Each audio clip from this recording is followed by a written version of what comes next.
I'm glad you guys made it in. We are continuing our study of merchandising entities.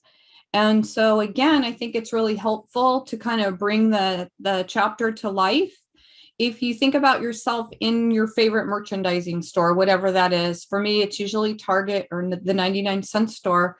Today, we're going to talk about the buying process. So we finished up our lecture on the sales side of the house. Remember that whatever merchandiser you picture yourself in, they do two things and they do it all day long. They buy things and they turn around, mark the price up, and they sell it to the end users, which are usually us as the consumers. So today we're going to learn another side of the house. We're going to learn the buying side. And we're going to learn, just like we had to do with the selling side, we're going to learn a new series of accounts. We're going to learn a new series of documents, and we're going to introduce you to the accounts payable subsidiary ledger. And that's why it's so important that you, I hope, have at least had a chance to look at the Chapter 7 homework, because much of what we do today is going to dovetail, which is either good or bad. If you have been practicing and you understand the concepts of how that controlling subsidiary ledger works on the receivable side of the house, then you'll have a pretty easy time with how the mechanics work for the other side of the house, which is the buying side. So that's where we're headed today. And Sandra should be in the room shortly, so she will be watching the chat area. In the meantime, if you guys have a question, if you can, just unmute yourself and ask away. And if you guys see anything in the chat room until Sandra gets here, I'd really appreciate it if you would pass the comments on to me. Sometimes people are in a work area where they can't unmute themselves and speak. And so they'll write it into the chat, because when I share my screen, I lose that. If one of you could help me out until Sandra gets in the room, that would be awesome. Okay, then here's our agenda for today. We're going to talk about, again, the buying side of the house. The more appropriate technical term would be the purchasing side. And again, merchandisers buy things in the same form and they turn around and they sell it to us. So we're going to learn a whole new series of accounts. I'll show you a PowerPoint slide on that. We're going to learn the basic purchasing transactions. So again, these are the other side of the sales transactions. In other words, if I'm thinking of Target, they have to buy the merchandise before they can turn around and sell it to us. So all merchandisers do both sides of the house all day long. They buy and they sell, they buy and they sell, they buy and they sell. Your author decided to teach you the sales side first. That's not how I would have done it, but that's how he did it. And so today we're going to talk about the buying side. Okay, well, a very important aspect of the buying side are these freight terms that you see. So I would write these two shipping terms into your notes. I would write them down because they're often confused, and there's legal ramifications if you don't understand the shipping terms, as well as payment ramifications if you don't understand up front who is responsible for the shipping costs. And you guys have heard a lot of news lately about supply chain issues and the cost of everything going up. And one of the reasons they're going up so sky high is because the shipping costs have increased almost tenfold. It used to be that you could bank on a shipping container costing about $1,600 to ship as it's loaded onto a boat. Now it's more than 10 times that. And so that's part of the reason we're seeing these increased prices at the store. And boy, I was reading an article last night, Procter & Gamble, who is the #1 consumer products company in this state, and they will be undergoing massive price increases to us as the consumer.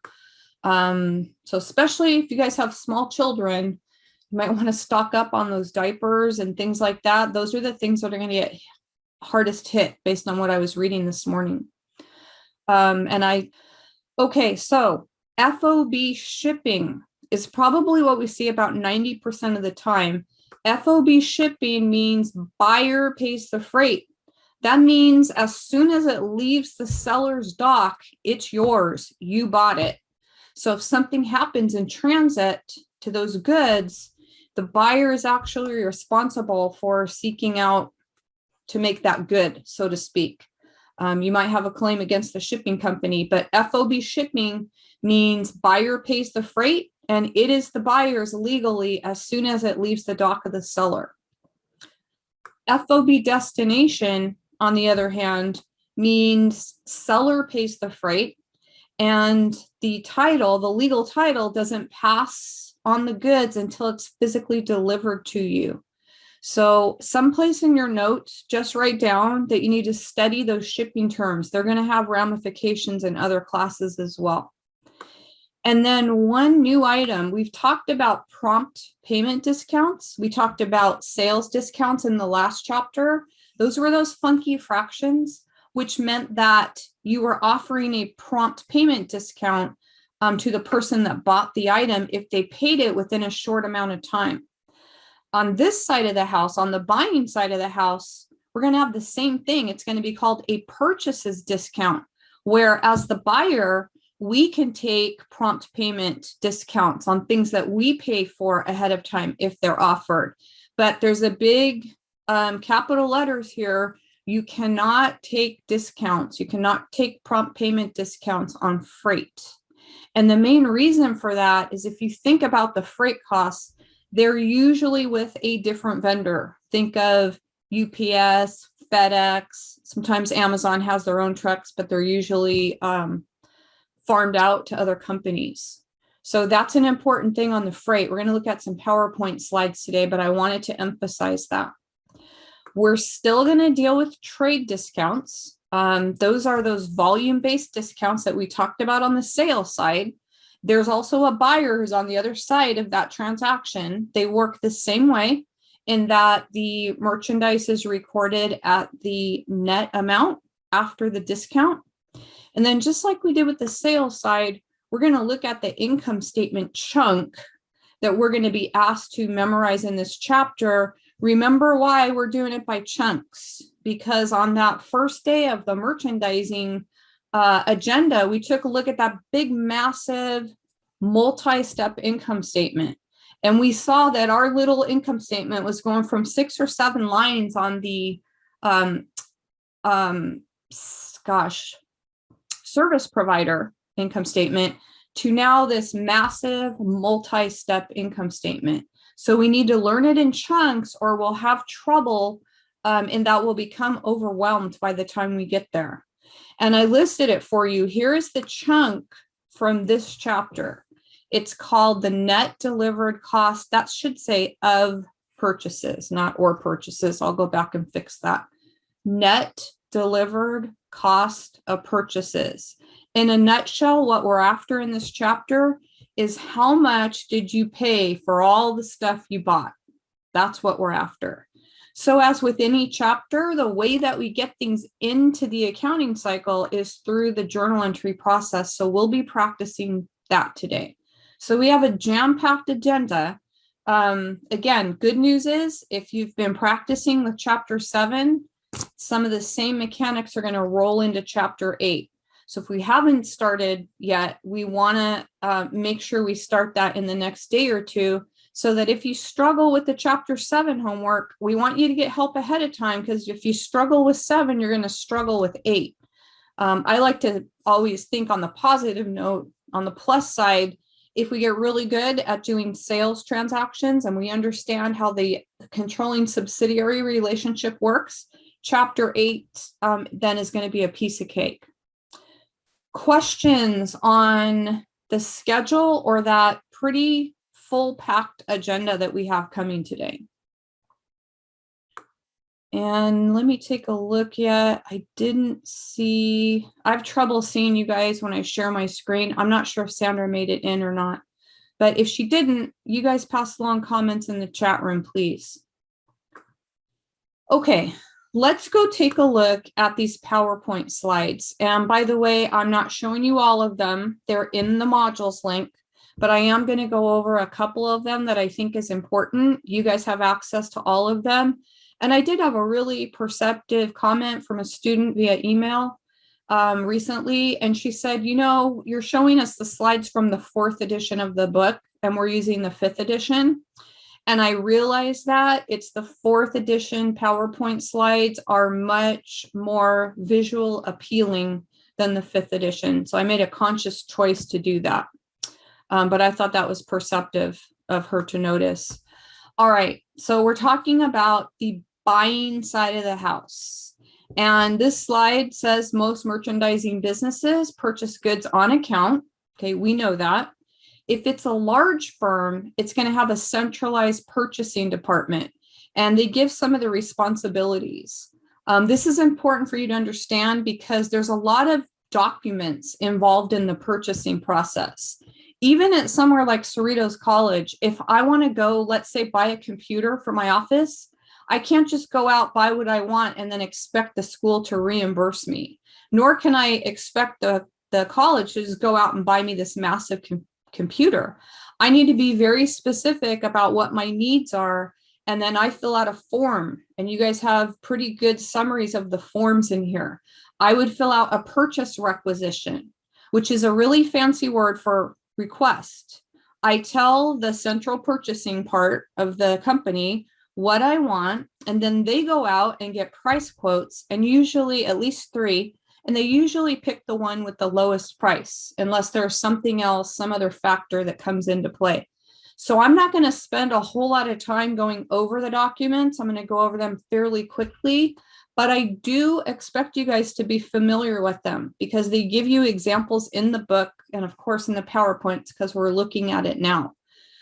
So here's the purchasing process. I would expect you to know what these documents are and why they're necessary. And it all goes back to the internal control function of any company, including Cerritos College, although it's a little bit different, it's an entity. They want to make sure that what they're buying gives the college value. In other words, they don't want someone going out and spending the college's money on buying, a new wardrobe, because that's not what Cerritos College is in the business of doing. And so these requests help ensure that what is being purchased is for the good of the company. So here's some red words. These are the documents that go into the purchasing process. You have the purchase requisition. You have a purchase order. You need to know the difference. There is a receiving report, which verifies that the goods that you ordered have actually been received, which is really important before you pay the invoice. So again, I'm not going to spend a whole lot of time on them. I brought up a couple things that I wanted to point out to you. So let me stop for a second. Any questions there? Okay, here's a purchase requisition and here's a purchase order. Okay, sometimes these can be legally binding if there's a deposit or something accompanying it. So a purchase request or a purchase requisition, and I realize that this is hard to see, but you guys have them in your book, is a document where they're going to put what they're looking for. In this case, they're looking for 10, it looks like some type of compression t-shirts. Okay, they will get bids and they'll come in and they'll accept the one that probably has the cheapest price. And at that time, they'll issue a purchase order or a PO. You may have heard it referred to.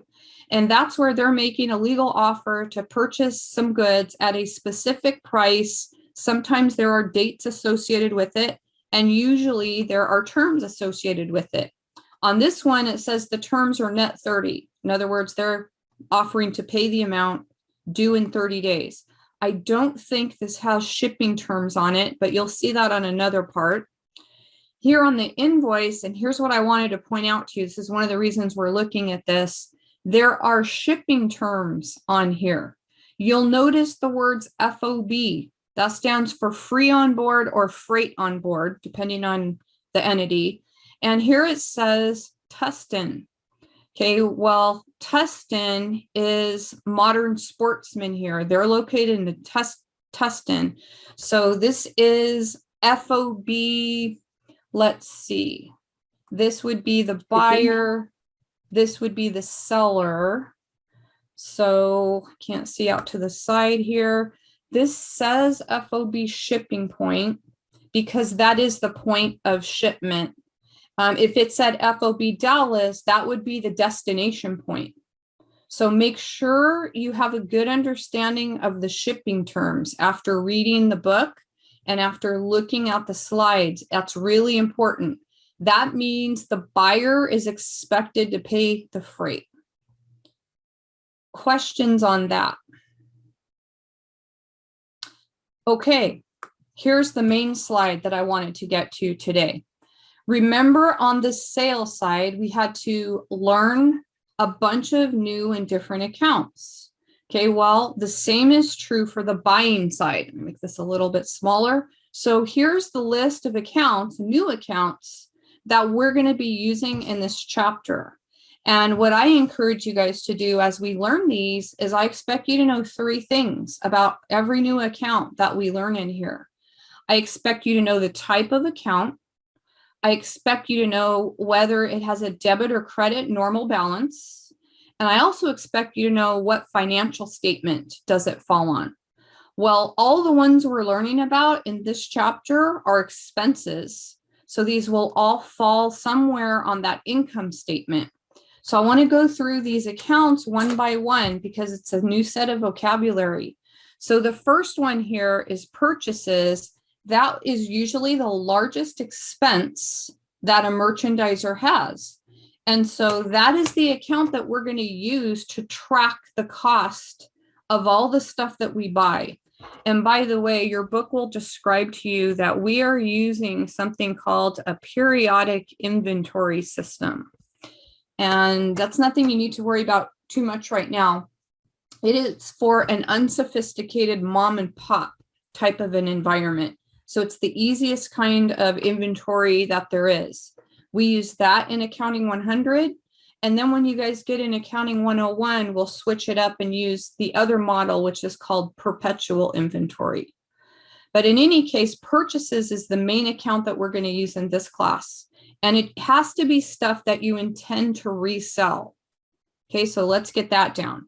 If I'm working at the 99-cent store, if I'm part of the 99-cent store, and I buy a computer, that's not a purchase. That's not purchases. That would be something like equipment if I'm going to be using the computer to maybe do sales transactions. So it has to be stuff that you're going to resell.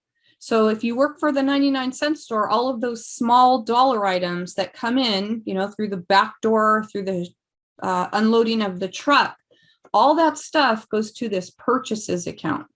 Because it's an expense, it has a debit balance. And as I mentioned, these are all expense accounts. So these are all going to go on the income statement.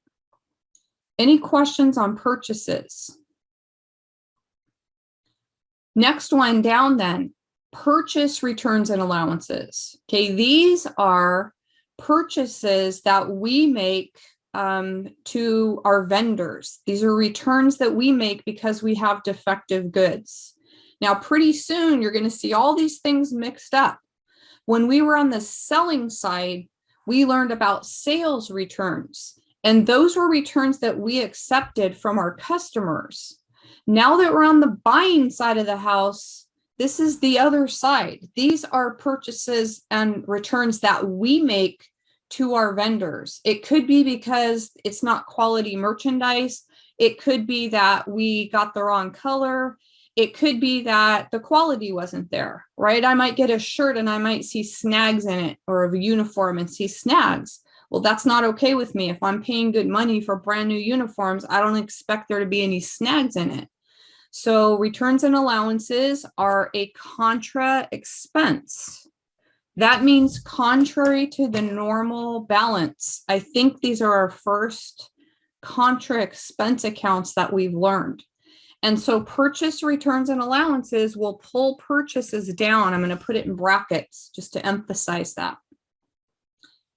And then purchases discounts are those prompt payment discounts that we take on the payments that we're making to our vendors. It's also a contra expense account, meaning that it's going to have a credit balance. The 3 of these together is what we're going to refer to as net purchases. That's part of the chunk of stuff that we'll be calculating. Remember how I told you to assist you in remembering that.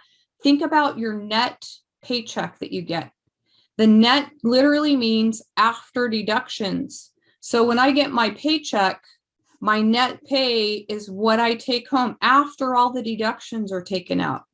In the same way, net purchases is how much you've spent after these deductions are taken out.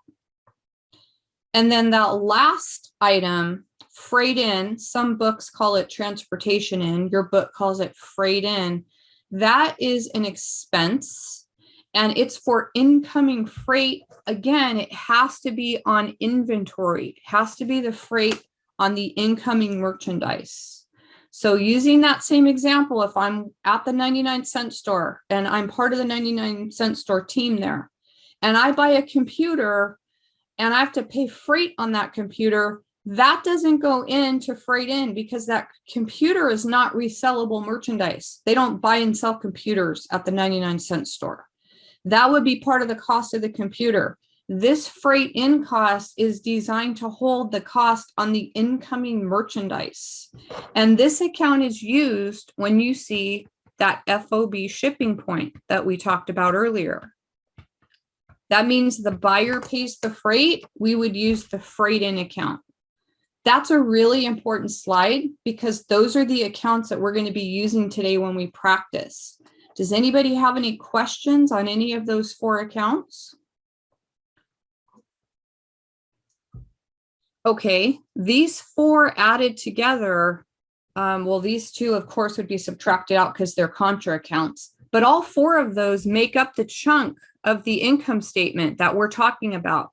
All 4 of these would give us the net delivered cost of purchases. Okay, you saw that on a slide earlier, or you saw it on my agenda probably. It will probably be coming up on a slide.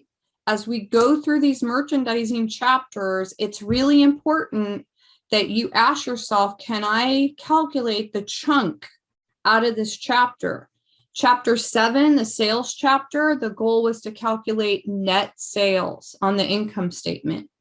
Chapter 8, the buying side, the goal is to calculate this net delivered cost of purchases. How do you do it?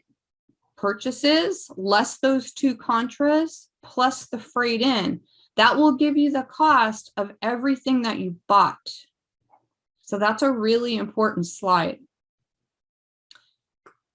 Okay, here are those shipping terms. I told you to write these down when we were going through the agenda. Here they are again. And the reason I'm telling you to write them down, it will be probably the most missed part of this chapter, is understanding these 2 shipping terms and what it means. And again, there's 2 implications. There is a legal implementation or explanation on who owns the goods in case something happens to them.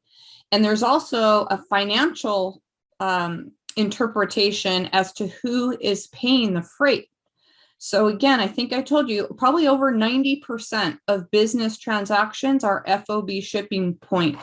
Buyer pays the freight. That's when you use the freight in. And the other term, which you don't see used too often, is FOB destination. That means the seller pays the freight, and you would not use freight in. You would use some type of a delivery expense, some other type of an expense item. So we're going to be practicing journal entries. Let me show you a few, but I'm of the mind, as you guys know now in the 10th week of class, that it's more important that we jump in and get our hands dirty and work on these. So let me just show you some quick journal entries, and then we'll jump in and do some.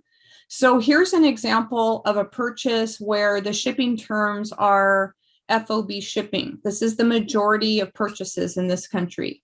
So they debit this new expense account called purchases. Since they're responsible for the freight, we also debit that new expense called freight in. And we credit accounts payable, which is the amount with the freight. Excuse me. And we do that because usually the seller will make arrangements with the freight company for us on our behalf, but it is our expense. That's why we're using the freight in account. Now, this one, the terms were net 30. I think they told us on another slide. So this one, if it's paid within 30 days, so sorry, this is what it would look like. It would just be a debit to accounts payable and a credit to cash.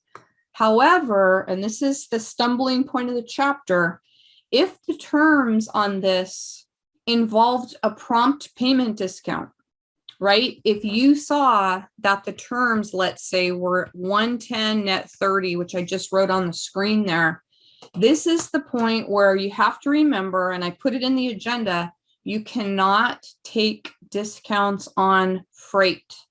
So if those were the terms of that invoice and I got ready to pay this, I could only take a discount on the amount of the purchase on the $47.60. So again, someplace in your notes, you cannot take discounts on freight. We're going to practice that today. That's the stumbling point of the chapter, are these freight costs. So here's that payment just straight up with net 30. And I think, sorry, I have to take a drink of water. It's rude to drink while you have people online, but I can't help it. Excuse me. So the other two transactions that I want to take a look at is a return or an allowance. They are accounted for together. There's one account that accounts for the returns and the allowances. They are physically different items, so I want to make sure you understand the definition, but they go into the same account. So I think I mentioned to you guys that I used to have a uniform, volleyball uniform, all kinds of uniforms, but specializing in volleyball uniform company. Okay, so a return would be if I bought a uniform and it had a physical defect in it, and I physically returned that good to the supplier. That's a purchase return. An allowance would be if I purchased that same uniform and it had a snag in it.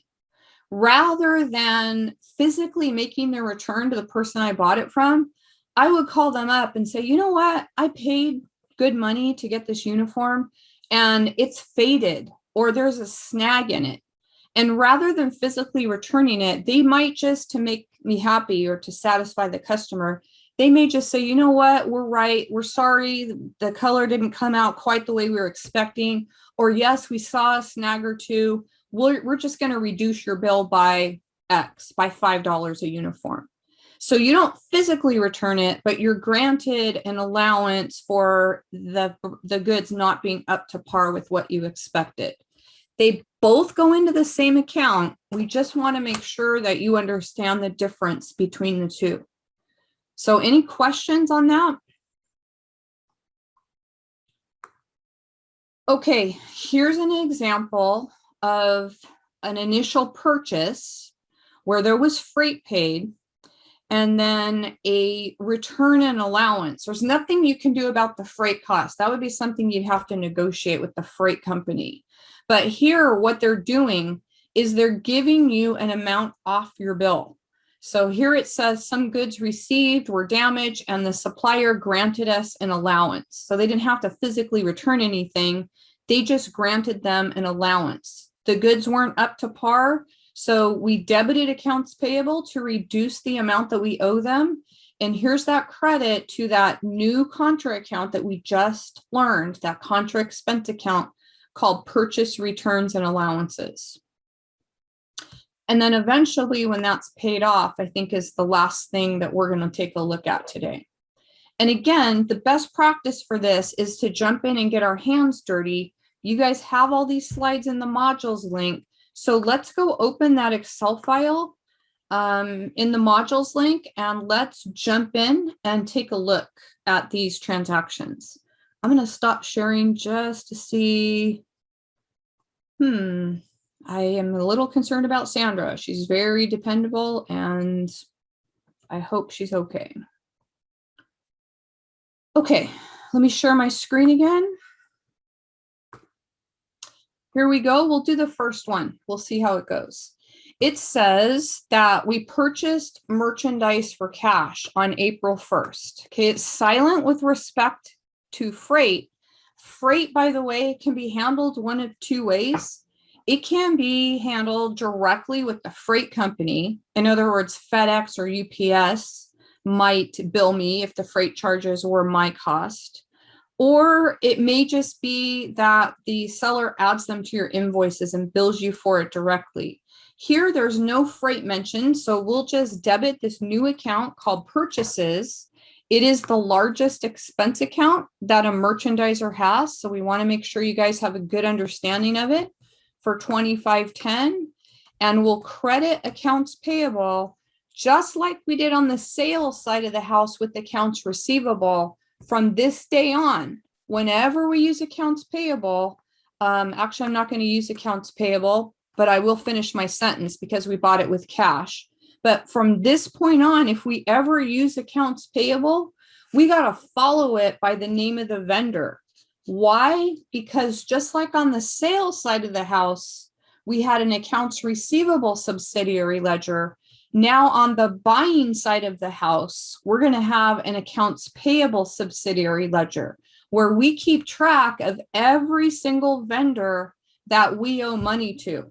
So again, these chapters piggyback off each other. If you are familiar with how that subsidiary relationship works, it's going to make this lecture a whole lot easier.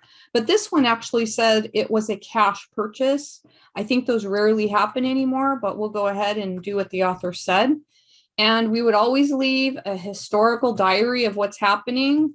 They didn't give us any kind of source documents like invoice numbers, but we'll just put purchase of merchandise for cash as our description. And then number 2 says, we returned some merchandise. Okay, we haven't paid for it yet. And so if we bought it for cash, we need to get a cash refund. And so returned merchandise for cash, purchased on April 1st, and we got a cash refund. That means our cash goes up. And this is our first time using this new contra account called purchased returns and allowances. If you haven't yet paid for the merchandise, you would have to use accounts payable to reduce the amount of what's owed on that. So this is just to record a cash return. Remember, there's a buying side and a selling side. So right now we're on the buying side of the house. We would be using the purchases related accounts. The seller, the person that sold this goods to us, they would be using the sales return account on their side of the house. I think it's next time when you come back, we'll see these transactions recorded on two sides of the house, and it will all come together at that point. Right now, we're just practicing buying transactions. So our next one says, we bought merchandise on account from Brady Distributors. They give us an invoice. They tell us how much it is. The terms are net 30. Okay, so no discount on this one. It says that freight of 25 was prepaid and added to the invoice. Okay, so it's going to be our cost, but the seller many times will add that cost in, and we'll have to know how to account for that. Okay, well, this is how we're going to do it. The merchandise goes to purchases, the freight costs go to freight in, and we owe the whole thing on account to this Brady Distributors.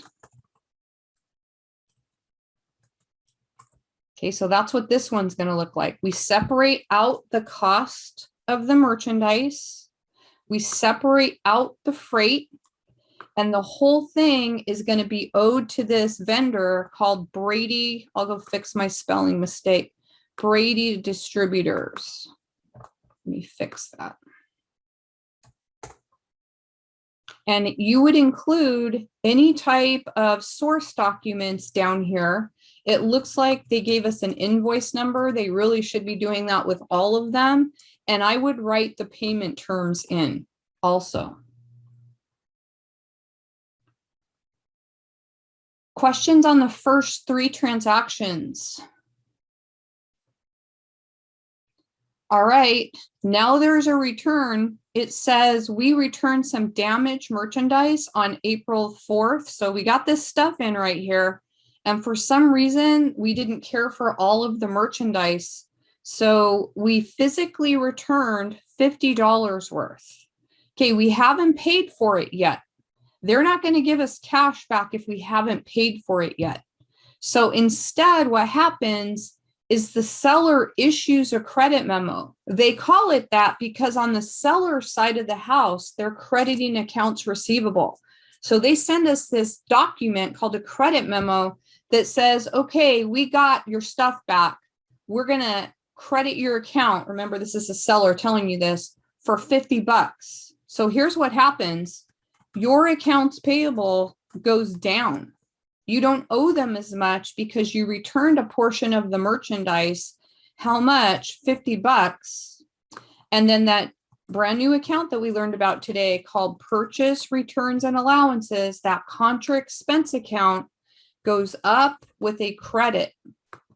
And this would be a physical return of goods for credit. I use that word loosely because we're not crediting accounts payable. That's a big misnomer with students. They don't understand why they call it a credit memo when the buyer is debiting something. And as I was trying to explain to you, as you look at the documents in the book, it's important that you understand what's going on. The seller issues you a credit memo because the seller is crediting the accounts receivable from you on their books. That's why they call it a credit memo. And then finally, to wrap up this transaction, I'm going to highlight these accounts payable here. It says that it's time to pay the piper, right? It's time to go in now, and we need to pay Brady what we owe him or her. So it says paid the amount due to Brady Distributors for the purchase of April 4th, less that return. Well, I've made them yellow. I would strongly encourage you guys, as you're learning about how merchandisers work, I would encourage you guys to use T accounts before you pay or receive any money, because it gets a little bit more complicated as more transactions happen. So what I mean by that, I'm going to put those yellow numbers here. I'm going to put that $900 purchase, which happened on April 4th. And I'm going to put in that $50 return. Let me go back here and fix the way this shows. The computer did that numerically. It did 4 divided by 4 and put a 1 in there when I'm trying to put a date. So I'll put that apostrophe first. That tells Excel it's a text. And then 4/7, we had the return of $50. So right now, assuming there's no discounts, you're visually looking at this account. And when you foot that, you owe them $850. So if I do take a discount, remember you can't take it on freight. That's why I'm encouraging you guys to write these T accounts out, because as transactions get more complicated, it's going to become important that you can work through it. So because the terms here were N30, net 30, there is no discount offered. So this is a straight get rid of the liability. Remember, we always have to follow it with the name of the vendor now for $850. And then credit the cash. No discount in this one. That's our first shot at doing transactions on the buying side.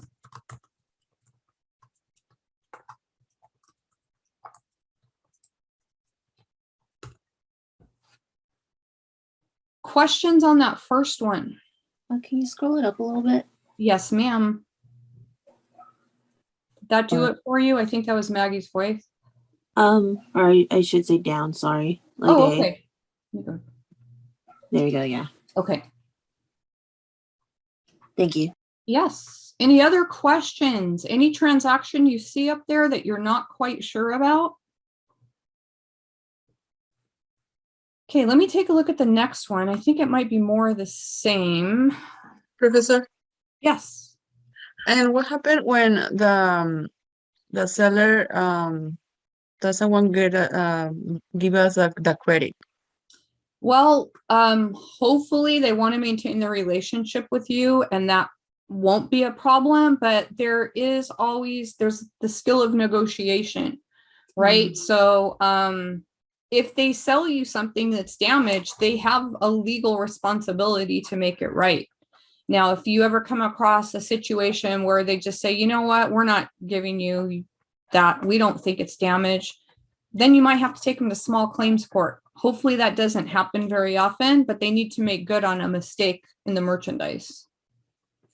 It's a good question. I haven't had that happen too often because we always have the choice to take our business elsewhere. I don't know if you guys have ever had that experience, but I've purchased things from vendors and have been so disgusted with their customer service that I just won't go there again. So that's the other benefit we have, is the power of the dollar. Okay, let's go take a look at this one. Let me see if I want to do this one.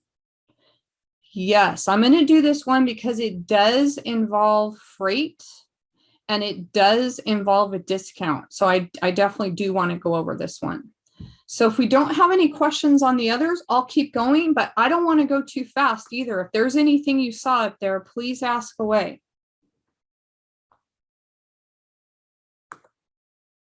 Okay. Then April 1st, purchase merchandise on account from American fabricators. Okay, so again, we're on the buying side of the house. We know we're buying merchandise. So right then and there, I'm going to use purchases just based on the first part of that sentence. There were terms that involve a discount. So the 110 net 30 means that if I pay within 10 days, I'm eligible for that discount. And there was a freight cost that was prepaid and added to the invoice. Okay, that means it's mine. I have to pay for the freight. So here's the journal entry. The merchandise itself goes into purchase. Go ahead. You're doing it on April 9th. Oh, thank you very much for catching me. That would have saved me having to move things down. Thank you, Maggie. Okay, we debit freight in. And we credit accounts payable to American fabricators. I don't know if you guys know what a fabricator is. It usually means they're making some type of materials, plastics, could be even sewing. So $2,000 and $100 freight means I owe them a total of $2,100. Sorry for the trash can going by. And here's the one I really wanted to show you. April 9th, we paid that amount. We paid it within the discount period. And remember, let me put the terms down for that. There was 110 net 30 here. So remember what we talked about on that PowerPoint and also on the agenda. You cannot take a discount on the freight. So you're paying off this $2,100, but your discount can only be on the $2,000 of merchandise that you bought. And so I would highlight this one if I'm you guys, because I'm telling you, this is the stumbling block for the chapter, and it becomes more complicated if there are returns involved. So on this one, it says we're paying the amount due. So we need to get rid of that accounts payable to the American fabricators. Let me get rid of that by debiting it. But I'm not going to pay the full amount because I'm going to take a purchases discount and then I'll credit cash. I'm going to leave some space there so I can show you the calculation. And the calculation here, remember it was 1%, but it's only on the merchandise. Merchandise only times 1%. So let me calculate that first. 2,100, sorry, 2,000 times 1%. You can probably do that in your head, but I can't today. And so the credit to cash would be for the difference. I'll write that calculation down for 2,100 less the $20 discount. And I'll let Excel do that. Okay, so I'm going to put an extra line in here because I want to get in your notes loud and clear. You cannot take discounts on freight costs. They are outside of the company's control. And again, I've said it probably 3 or 4 times now. That is the stumbling block of the chapter right there. And as I mentioned, it gets a little bit more complicated when there is a return. So that's going to be what our last 3 transactions involve. It's going to be a purchase with freight, a return, and then it'll get more complicated because of that return. We'll have to pay it off. So before we move on to something a little bit more complicated where a return is going to be thrown in there, any questions on those first 2?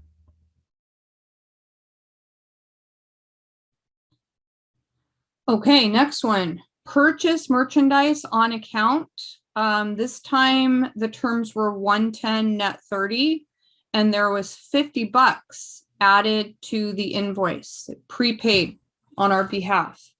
Okay, so purchases comes into play again, freight in comes into play again, and accounts payable, but this time too, and I cannot see that full name, so let me look over here at my bigger screen. Caligen Company. Okay, so it's important to separate out the cost of the merchandise, separate out the cost of the freight. We owe them the whole thing. And I would get into the habit of writing down the discount, because on a test, you're very likely to see all kinds of terms coming up. And we didn't go through that slide on the PowerPoint, but there's all kinds of terms. There's 110 net 30, 210 net 30. There's EOM. I don't know if you guys have ever heard of that, but I didn't used to ever see that 10 years ago. Now I see it everywhere. It means end of month, that the amounts just due at the end of the month. There's all kinds of terms. So get into the habit of asking yourself, okay, I'm offered a discount. If I pay this before the 25th, I can take 1%. Then what is going to complicate this a little bit more is we did return some merchandise, not all of it, but we returned $200 worth. Remember, we have not yet paid for this, so they're not going to give us a cash back. They're going to take the amount off of our account. So our debit here is going to be to accounts payable for that company name again.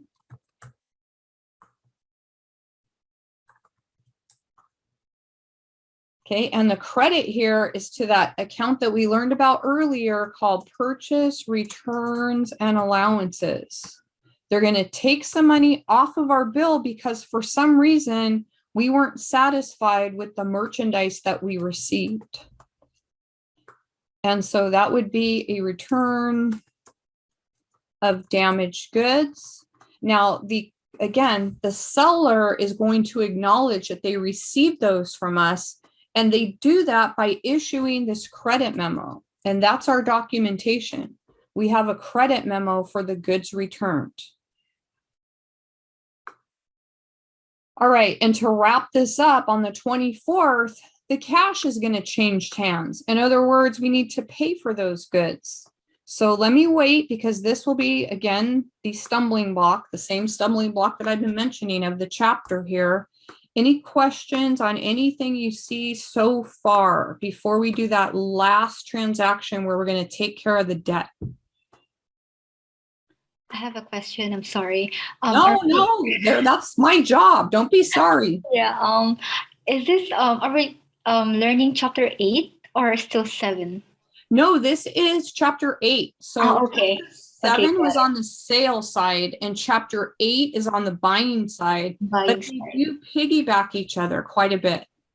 Okay, got it. Thank you. You're welcome. Never, ever hesitate to ask a question. And if I ever make any of you feel like you are bothering me or inconvenience me, you have my permission to jump on me quickly, because my whole job is to make sure that you guys are understanding the material if you do your job in practice. There should never be an "I'm sorry for bothering you," because that's my job. That's why I'm here. And I love helping you when I can. Thank you. You're welcome. Okay, let's go make a little T account before we pay this so we don't mess it up.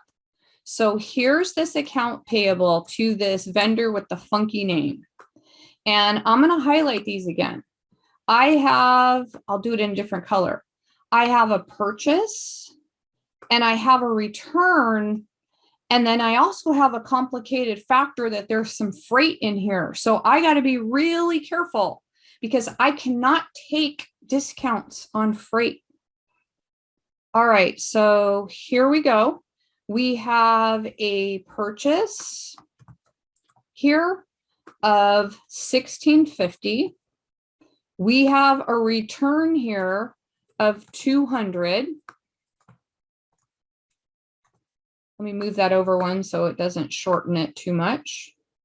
And so before I take advantage of the discount, I would encourage you guys to just physically look at this T account and foot it. And if you're visually looking at this, you're a whole lot less likely to mess it up. So here's what I know. No matter how much cash I fork over to them, I'm going to decrease my liability to Caligen because I'm paying them. So let me get that part of the journal entry done. I'm going to debit accounts payable to this vendor with the funky name for $14.50. Okay, however, I'm not going to fork over $14.50 because remember, they gave us this opportunity to take 1% if I paid that within 10 days. That means I have until the 25th to pay it. And so I can take a 1% discount. So here's the question now. Is there any freight in there? And the answer is there is. There's $50 worth of freight. I'm going to write that out here. $50 of that is freight, and the other $1,400 is merchandise. So when I take that discount here, remember, you cannot take a discount on freight. So my purchase discount is only going to be based on the merchandise only. So when I pop that in my calculator, 1,400 times 1%, I'm going to get $14. And I'm going to put another, remember, you cannot take a discount on freight. So that one was a little tricky. To wrap this up, of course, we have to pay the people. How much? The invoice amount that you see sitting in accounts payable, less the $14 that I took in the form of a prompt payment discount. So let me do the math on that. Always, when you have what we call compound entries, transactions that have more than one debit and credit, foot them. Take the extra second or so it takes to foot that. Make sure it balances. And this would be to make the payment to our vendor after the prompt payment discount.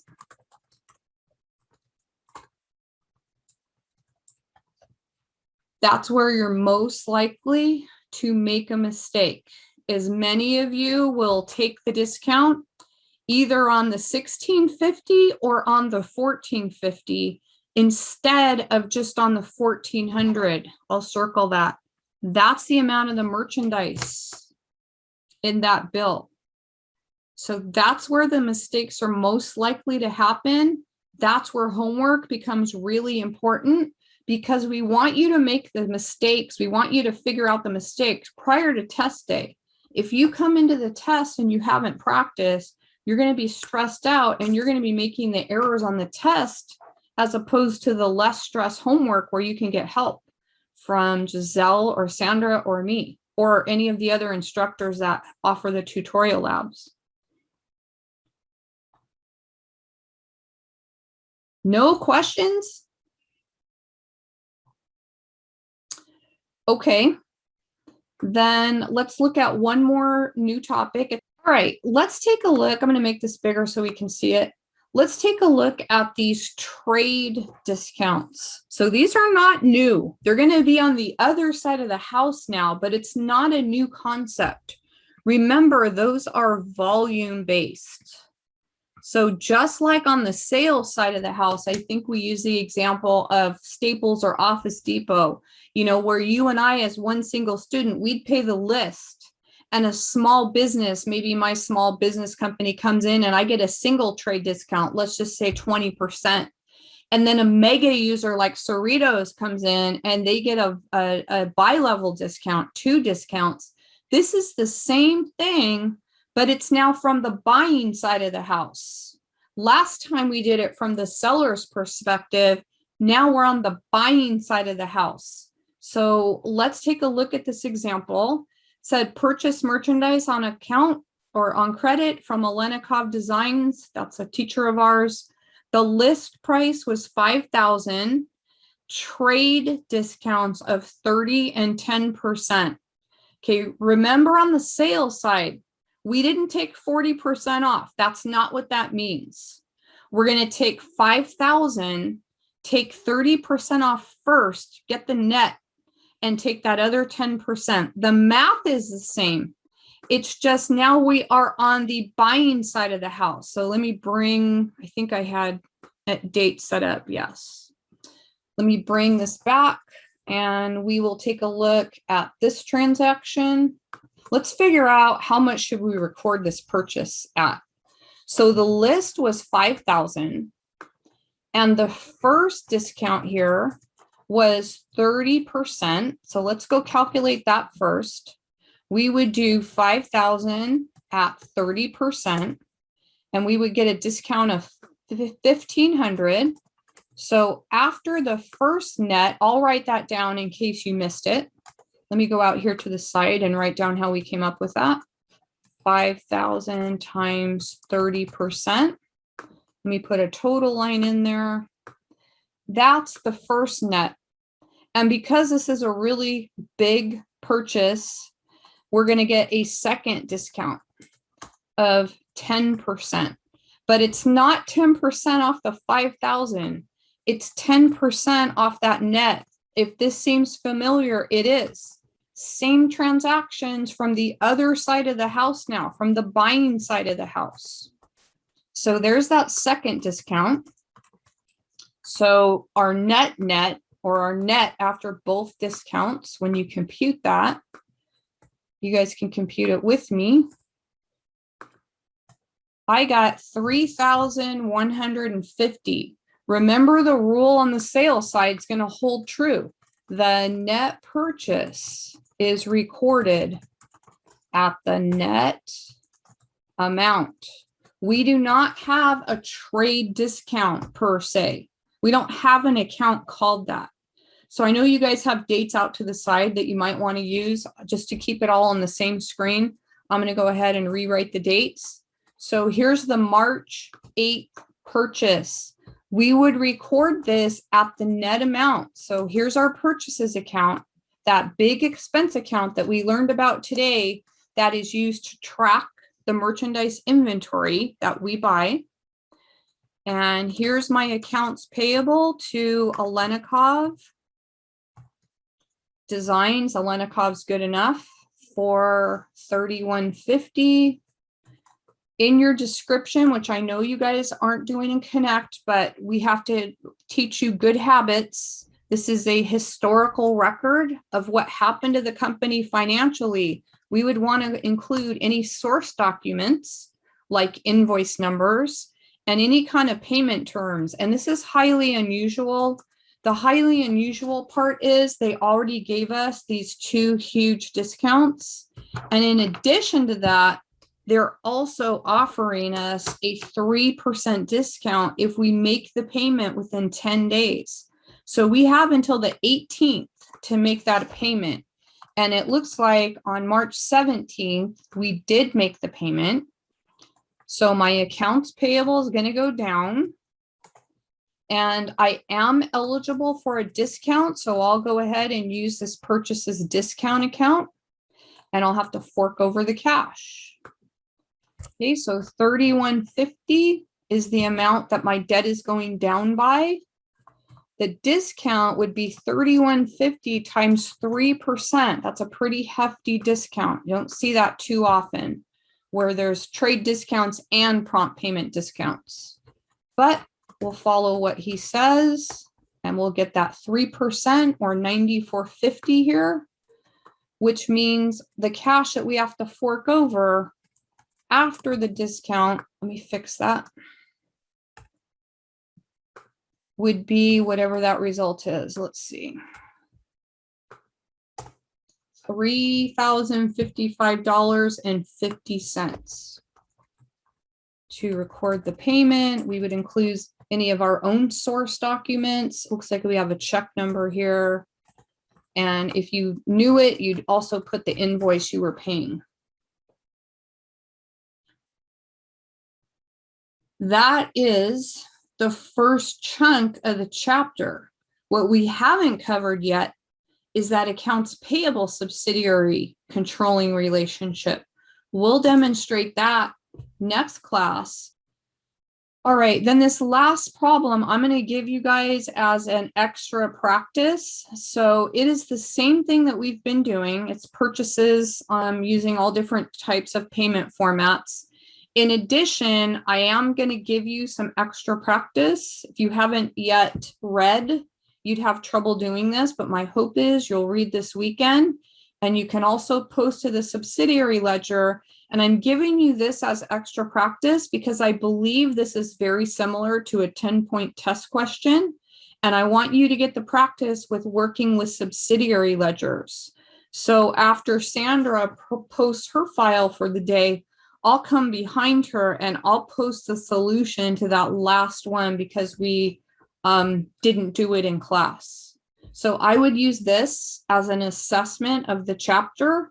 If before the test, you can go in and do something like this question, where you do two things. You record the journal entries, of course, and you update a couple of subsidiary accounts. We have a vendor card now for each for each vendor that we owe money to, and we keep it updated. You'll see this demonstrated next week, but over the weekend or before the first test, if you want to give that problem a shot, that would be a really good indication of whether you have the concepts from this chapter down. Any questions on anything? Go check out the schedule of classes for the spring. Easiest way to find it is on the Cerritos home site. If you go to the quick links, you'll see Schedule Plus. They just posted it last night, so it's hot off the press. Take a look at those classes that you want to take. And if you guys have any questions about any of the accounting classes, especially, I'm happy to answer that. Here's my advice for you. You don't have to take my Accounting 101 class, but I would strongly encourage you to enroll in a 101 class, because if you wait a semester between, you're going to be surprised how much you forget. And this class directly rolls into 101. It'll be hard enough just after a winter break, after being off for 3 weeks, whatever the vacation time is. You'll be surprised how much you forget then. You can imagine waiting until a whole year later to try and take Accounting 101.